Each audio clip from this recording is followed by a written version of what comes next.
세상에서 일어나고 있는 어떤 정치적 현실, 그것을 그대로 반영한 이야기처럼 보입니다. 다윗 시대에서 솔로몬 시대로 옮겨갔죠. 이것은 오늘날 여에서 야로 정권이 바뀌거나 그런 것은 아니죠. 아버지를 이어서 아들이 정권을 이어받았으니까 그 흐름을 그대로 유지를 합니다. 하지만 그렇게 자연스럽게 넘어가는 정권이라 할지라도 본문을 보면 사라지는 사람과 또 등극하는 사람이 있죠. 역사의 현장에서 어느 기간 있다가 뭘 누리다가 사라지고 그리고 새로운 인물이 등장하는 것을 볼 수 있습니다. 그런데 이 말이 새롭게 등극하고 지는 것이지 그 안에서 벌어지는 일들은 참 인간의 다양한 모습을 다 드러내죠. 그러니까 그 안에서 이루어지는 그 일들이 사실 만만치 않고 죽고 넘어지고 그리고 서로 알력이 심한 그런 것들이 굉장히 심하잖아요. 그래서 저는 이 정치한다는 사람이 있으면 말리고 싶어요. 정치는 꼭 필요하잖아요. 누군가를 정치를 해야 되는데 만약에 우리 자녀들이 정치를 안 한 것이 너무너무 다행이다라는 생각이 들 때가 있는데 정치를 한다 그러면 진짜 말리고 싶어요. 말리고 싶은 몇 종류의 사람이 있어요. 그 중에 한 인물이 정치인이에요. 근데 이제 오늘 본문에 등장하는 인물은 어떤 인물이냐면 주요 인물이 26절과 27절에 나오는 인물은 아비아달입니다. 아비아달 이 사람은 제사장이죠. 그리고 28절부터 34절까지 나오는 주요 인물은 요압입니다. 이 사람은 군대 장관입니다.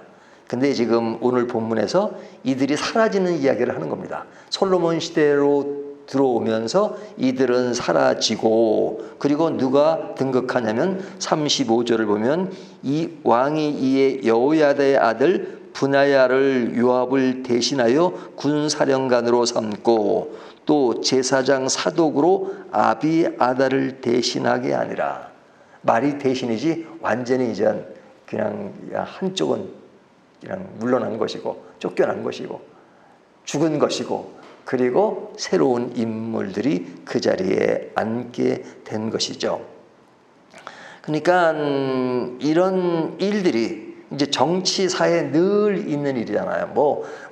멀리도 안 가도 우리나라의 과거의 정치도 그렇고 지금의 정치도 그렇고 우리나라만 그러나 세계 어느 나라 정치를 보더라도 이 정권이 바뀌면 그냥 그 안에서 죽는 사람이 있고 사는 사람이 있고 그러니까 그런 맥락에서 죽지 않으려고 줄을 잘 서야 되고 줄을 잘못 쓰면 아이고 인생 끝났구나 그러고 그래서 제가 이제 국회 신우회도 가봤는데 그 신우회 가보면 이제 예수 믿는 국회의원들이 상당히 많이 와서 같이 예배를 드려요.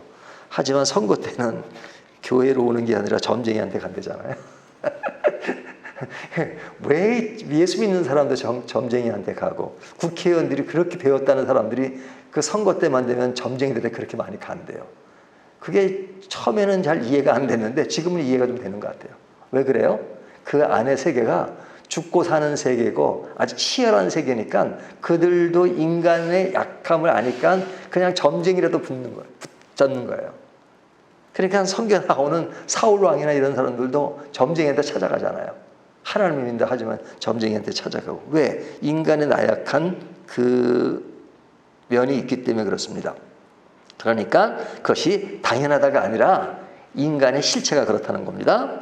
자, 여기에 보면 이제 아비아달과 요압이 주저앉게 되는데 그 주저앉게 된 것은 무엇이냐? 그것은 이들이 그 아도니아에게 줄을 섰기 때문에 그렇습니다. 그러니까 그 솔로몬의 형이죠. 그러니까 형이라도 여기는 그 어머니들이 다 틀리니까, 그러니까 그렇게 친근감 있는 건 아니었는데 이 아도니아와 솔로몬은 그냥 아도니아는 넷째고 솔로몬은 10째가 되니까 뭐 격차가 심하죠. 근데 이 아도니아가 왕이 되려고 했을 때 그 줄을 쓴 것이 누구예요? 제사장 아비아달이고, 그리고 요압 장군. 이 요압 장군은 다윗 시대부터 늘 같이 했던 장군이잖아요. 근데 그가 그 아도니아에게 줄을 섰습니다. 그러니까 솔로몬이 왕의 길을 갈 수 있도록 거의 결정된 상황이었는데도 이들은 그 아도니아의 편에 서서 그가 왕이 되도록 도운 사람들이죠. 그런데 그런 입장에서 솔로몬의 입장에서는 그들을 당연히 제거하는 것이 정치적인 성향입니다. 그리고 또 다윗의 유언이기도 했어요. 다윗이 요압 같은 사람은 평생 같이 했지만 그에게 맺힌 한이 있었죠. 그 한이 뭐예요? 그런 자기 몰래 자기가 원치 않는 사람을 죽였던 그 사건. 그래서 여기 보면 그 사건을 아주 상세히 기록하고 있어요. 다윗이 모르는 사이에 이스라엘의 군사령관 넬의 아들 아브넬과 유다 군사령관 에델의 아들 아마샤를 칼로 죽였음이라. 이 일을 내 아버지 다윗은 알지 못하였더니라고 32절에 이야기하잖아요. 그러니까 이 정치라고 하는 것은요, 제일 높은 왕의 입장에 있다 하더라도 그 속에 아주 응어리가 있고, 여러 가지 그런 갈등이 있고, 원망이 있고, 그러니까 참 인간의 그런 리얼한 모습이 그렇게 다 드러나잖아요. 정치 속에. 일반 사람들은 도박할 때 많이 드러난다 그러잖아요. 그 사람의 성향이. 자, 그런데 이제 이들에 대한 조치가 나오는데, 그 조치는 첫 번째 26절과 27절에 보면 그 사람을 조치하는 것이 그 제사장 아비아달은 죽이지는 않습니다. 죽이지는 않고 어떻게 해요? 박탈을 하죠. 제사장직을 박탈을 하고 그의 고향으로 보냅니다. 그 고향이 어디냐면 26절 왕이 제사장 아비아달에게 이르되 내 고향 아나돗으로 가라. 너는 마땅히 죽을 자이로되 내가 내 아버지 다윗 앞에서 주 여호와의 계를 메었고 또 내 아버지가 모든 환난을 받을 때 너도 환난을 받았은즉 내가 오늘 너를 죽이지 아니하노라 하고. 이것을 보면 옛날에 또 열심히 도왔던 것이 덕을 보긴 했죠.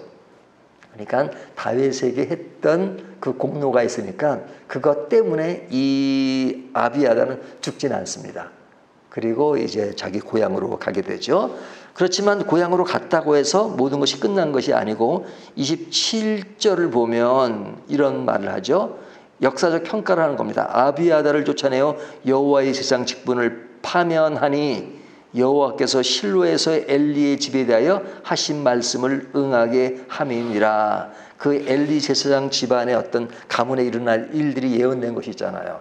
그리고 그 안에 어떤 어려움들, 그것을 예언했는데 그것은 어찌 보면 오늘날 식으로 말하면 가문의 영광이 아니라 가문의 그런 수치, 이런 것으로 이야기가 되는 것이죠. 그러니까 죽지는 않았지만 그의 어떤 자랑스러움, 재성의 지푸를 충분히 감당한 것이 아니라 그런 수치의 맥락에서 그는 가게 되었다. 이렇게 말하는 거죠. 이것이 아비아달이 조치된 상황이고요. 그 다음에 이제 28절부터 그 34절까지는 그 요압에 대한 이야기가 나오는데 그 요압은 어떻습니까? 이제 위기를 맞으니까 장막으로 도망가죠. 장막으로 도망가서 제단뿔을 잡습니다. 이 제단뿔 잡는 이야기는 앞에 아도니아가 똑같이 그렇게 했죠. 그런데 이 제단뿔을 잡는 것은 뭐와 같은 것이면 도피성으로 그 몸을 피하는 것 같습니다. 도피성. 그러니까 그 도피성으로 피하면 살인자라 하더라도 그가 죽임을 당하지 않고 살 수 있는 길이 열리죠. 근데 그 전제가 뭐예요? 도피성으로 간다 누구나 다 되는 게 아니라 도피성으로 오면 이제 그 사람을 심사합니다. 살인자예요. 근데 이제 심사를 해요. 심사를 했는데 이 사람이 부지 중에 원치 않고 그냥 실수를 해서 그런 살인을 한 것이라면 도피성에서 받지만 그러나 의도적이고 의도적인 살인하면 도피성에서 받질 않죠. 그 사람은 받지 않고 너는 당연히 나쁜 짓을 했으니까 당연히 복수를 당하고 죽어라 하고 내보내는 것이 도피성의 그 기본 규율이잖아요. 근데 이제 이 제단 뿔을 잡는 것도 이 도피성과 같은 겁니다. 근데 그 아도니아가 그 솔로몬을 그 반대해서 했던 것들을 그 제단 뿔을 잡아가지고 살았어요. 근데 그것은 의도적인 거잖아요. 그 의도적인 것이었지만 하여튼 그래도 살았어요. 처음에는. 근데 요압도 부지 중에 아도니아를 지지한 게 아니죠. 굉장히 의도적이었잖아요. 그러니까 그 사람은 의도적이지 않았는데 그래요. 근데 이제 솔로몬의 입장에서 보면 그가 아주 의지 중에 그러지 않는 것을 죽인다면 자기에게 어떤 치명적인 명예가 되잖아요. 그런데 그가 의도적으로 죽였기 때문에 그의 장군을 통해서 그를 죽이라고 합니다. 그래서 그를 죽이게 돼요. 그 전에 한번 장군이 분야에가 갔을 때 나는 여기서 죽겠다. 왕에게 오라 그러니까 자기는 죽겠다 해가지고 분야에가 왕에게 얘기해서 이야기를 하니까 솔로몬은 그를 죽이라 그러죠. 그래서 죽이는 사건. 그러니까 이 다윗 때도 피를 참 많이 봤는데 솔로몬도 마찬가지죠. 그가 지혜의 왕이고 하지만 정치 세계라고 하는 것은 피 흘림이 없이 정치가 이루어지지 않습니다. 오늘날도 마찬가지죠. 오늘날은 뭐 진짜 칼로 죽이고 그런 건 아니지만 그러나 사람을 진짜 살리고 죽이는 그런 것이 정치적인 권력의 세계라는 것을 보면 참 인간의 권력의 세계라는 것은 진짜 무섭다 하는 그런 것이 듭니다. 꼭 나라의 정치가 아니라도 집안 안에서도 보면은 그런 권력이 있고 재산이 많으면 그거 가지고 막 형제들이 싸울 때 치열하게 싸우는 거 있잖아요. 그런 것이 똑같다는 생각이 듭니다. 자, 그러면 꼭 이 정권이라는 것, 이 정치라는 것이 꼭 주교에만 되는 것일까? 꼭 이런 맥락이 꼭 있어야만 하는가? 근데 그 세계에 들어가면 어쩔 수가 없잖아요. 제가 아마 정치에 들어간다 하더라도 그건 어쩔 수가 없는 그 정서가 있잖아요. 그 정서가 뭐예요? 정권을 유지해야 되잖아요. 정권을 잡아서 정권을 유지해야 돼요. 유지하려면 자기를 방해하고 그것에 대한 몰락을 주도하는 사람을 제거하지 않으면 안 되죠. 제거하지 않으면 그것을 유지할 수가 없으니까 그 유지를 위해서는 그런 것들을 제거하고 그 일에 함께 할 사람을 중심으로 해서 그 일을 엮어가야 하니까 그런 일들이 없을 수가 없죠. 그러니까 과거 정권이나 지금 정권이나 그런 일은 늘 있는 일이에요. 그러니까 이것이 정치의 속성이라고 할 수 있는 것이죠. 그래서 오늘 본문을 정치적인 맥락에서 보면 그런 똑같은 상황이 벌어진 겁니다. 다윗 시대에서 솔로몬으로 옮기면서 일어나는 그 정치적인 상황. 그러니까 이것을 볼 때 이것이 성경인가 아니면 우리가 정치의 역사를 보는 것인가 하는 생각을 하게 하잖아요. 하지만 우리가 성경을 볼 때 조심해야 될 것이 있어요. 정치와 똑같은 색채의 내용을 담고 있고 인간 역사 속에 일어나는 일들을 그대로 담고 있어요. 그래서 그대로 우리들의 삶의 여정에서 일어나는 일어나는 것을 볼 때는 그것은 그냥 삶에서 일어나는 그런 일반적인 성향과 속성이 같구나라고 볼 수 있잖아요.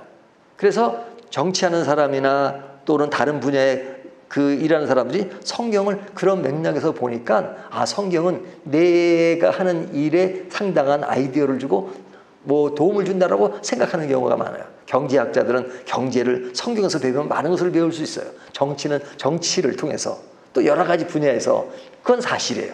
사실을 근거로 하니까. 하지만 성경이 쓰여진 궁극적인 목표는 그것은 아니에요. 그것은 아니에요. 성경이 쓰여진 궁극적인 목적은 뭐예요? 하나님의 나라예요. 예수 그리스도예요. 복음이에요. 그래서 복음의 맥락에서 성경이 쓰여졌기 때문에 이것을 좀 신학적인 용어로 이야기하면 구속사적인 입장에서 성경이 쓰여진 것입니다. 그러니까 오늘 본문을 정치적인 맥락에서 보면 정치 맥락은 이렇다라고 볼 수 있지만 이 본문이 쓰여진 것은 구속사의 의미를 가지고 쓰여졌잖아요. 자, 그렇다면 구속사적인 입장에서 본문을 볼 때는 어떻게 평가가 되느냐? 그것은 뭐냐면 하나님이 다윗의 왕조를 통해서 하나의 구속의 흐름으로 역사하시는 과정으로 볼 수 있는 거죠.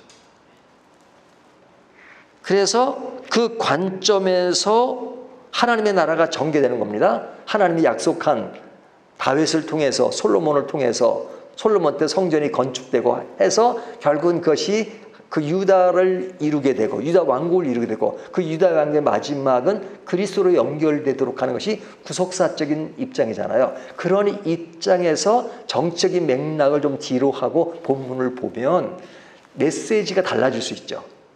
그 달라지는 메시지가 뭐냐면 하나님의 일을 하는 데 있어서 그것을 방해하는 요소가 제거된 것이죠. 여기 보면 어제 본문은 아도니아가 제거됐죠. 오늘 본문은 그다음 아비아달과 요압, 내일 본문에 보면 시므이가 나옵니다. 그러니까 이 사건에서 이들이 제거되는 그런 맥락이 나오잖아요. 그러니까 하나님의 나라를 이루기 위해서는 그 순수함이 유지돼야 된다. 그 순수함이 유지되는 것에 대해서 그것을 방해하고 그 순수성을 그런 혼탁하게 만드는 그런 것이 제거되어야 된다는 것을 전제로 하고 있습니다. 그래서 어제 본문은 뭘 강조했어요? 화평을 이야기했죠. 화평. 그런데 그 화평이 이루어지는 그런 그것은 내 개인적인 삶의 순수함을 방해하는 요소들을 제거해야 되는 것이죠. 그래서 어떤 술꾼이 예수를 믿게 됐는데요. 술을 너무너무 좋아해요. 그 집에 가면 양주가 그냥 막 쌓였답니다. 돈도 많은 사람이었고 또 술을 너무 좋아하는 사람이었고. 근데 예수를 믿고 그 믿는 간격에서 그냥 너무너무 그런 그 아주 감격스러운 그 그리스도인의 길을 갔대요. 근데 그가 와서 제일 먼저 한 것은 그 비싼 그걸 뭐라 양주라 그러나요? 양주를 다 버렸다는 거예요. 그 아내가 이 비싼 걸 버리냐고. 그러니까 내가 예수를 제대로 믿으려면 내게 가장 호감을 주는 이것이 나에게 있으니까 이것을 버리지 않으면 내가 예수를 제대로 믿을 수 없을 것 같아서 이것부터 제거한다고 라고 말했다는 일화가 있습니다. 그러니까 내가 진정 예수를 믿는다는 것은 뭐예요? 예수님께 올인한다는 것이잖아요. 하나님께 올인한다는 거잖아요. 올인한다 그러면 그것을 제일 방해하는 요소들, 그것을 제거해야죠. 우리나라 선교사들이 오니까 한국 사람은 맨날 술에 쩔어 있으니까 술을 금지시했어요. 그러니까 술을 먹는 것이 뭐 성경적이 아니냐, 그건 둘째치고 우리나라 상황은 너무 술에 찌들려가지고 그래요. 제가 영국에 가니까 영국 사람은 축구를 그렇게 좋아해요. 축구를. 그러니까 그 보수적인 교회에서는요, 축구 보는 걸 금지했어요. 왜? 축구 경기장에서 죽는 일도 많았어요. 제가 있을 때마다 꼭 불이 나가지고 사람 죽고 막 그랬거든요. 너무 열광적이라. 그러니까 옛날에 찬송가가 있었는데 곡조가 너무너무 좋아가지고 사람들이 그 곡조에 매료돼가지고 하나님을 생각하기보다는 그 그냥 음악 자체에 빠져버려서 금지곡을 시킨 때가 있었다니까요. 그러니까 이게 뭐예요? 하나님을 믿는 것보다 더 위에 있는 것은 제거되는 것이 신앙의 순수성을 유지하는 것이죠. 그렇다면 오늘 본문을 통해서 내 신앙의 가장 순수함과 기본적인 것들을 하나님의 나라와 영광이 흘러가는데 그것을 방해하는 요소가 무엇인가 하는 것을 찾아가는 것이 중요하죠. 어떤 사람에겐 그것이 돈이 될 수도 있고 어떤 사람은 뭐 다른 것이 될 수 있고 그렇잖아요. 그러니까 내가 하나님보다 더 좋아하는 것이 무엇이냐. 목회자는 목회하는 것이 중요하지만 목회가 하나님보다 앞서서는 안 돼요. 내가 아무리 잘하는 선교라 하더라도 그것이 하나님보다 앞서면 안 돼요. 그것이 도리어 우상이 될 때가 있죠. 그렇기 때문에 오늘 이 말씀은 솔로몬이 나라를 유지하는 데서 그런 방해하는 요소를 제거하는 것이 정치적인 요소로서는 그냥 자기 것을 위해서지만 이것을 그런 그 교회사적인 또는 구속사적인 입장에서 성경적이 말하는 그 문맥을 따라 본다면 적용할 때 내 안에 방해하는 요소가 무엇인가 그것을 없애고 그것을 제거하고 그리고 오직 하나님께 올인하는 것이 신앙의 가장 중요한 모습이다 하는 것을 오늘 본문이 교훈하고 있습니다. 이 말씀을 가지고 우리의 신앙을 다시 한번 점검하는 저와 여러분이 되시기를 주님의 이름으로 축원합니다.